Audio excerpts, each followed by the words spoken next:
అలా early morning లేచి terrace మీదకి వచ్చి ఆ వెదర్ను చూస్తుంటే మైండ్ అంతా చాలా పీస్ఫుల్గా అనిపిస్తుంది. ప్రతిరోజులాగే ఆఫీస్కి వెళ్ళాలని చెప్పి రెడీ అవుదాం లేచాను. కానీ ఒక కాల్ అయితే వచ్చింది మనకు, బ్రో నేను రోజు రావట్లేదు, నువ్వు ఆఫ్టర్నూన్ షిఫ్ట్కి అయితే వెళ్ళిపో అని చెప్పి.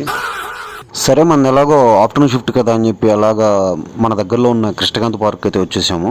ఎర్లీ మార్నింగ్ కదా, అలాగా పీస్ఫుల్గా కొంచెంసేపు అలాగ పార్క్లో తిరుగుదామని వచ్చేసాము.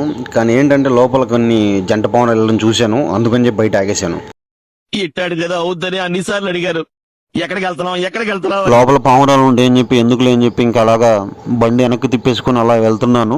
ఎర్లీ మార్నింగ్ కదా, వెదర్ చాలా మంచిగా ఉంది, కూల్గా వెదర్ ఉంది కాబట్టి అలాగా హాట్గా చాయ్ తాగుదామని చెప్పి అలా స్టార్ట్ అయ్యాను. ఇప్పుడు నేను ఎక్కడికి వచ్చానంటే one of the famous tea అండి ఇది, కొల్హాపూరి స్పెషల్ బెల్లం చాయ్ అని చెప్పి.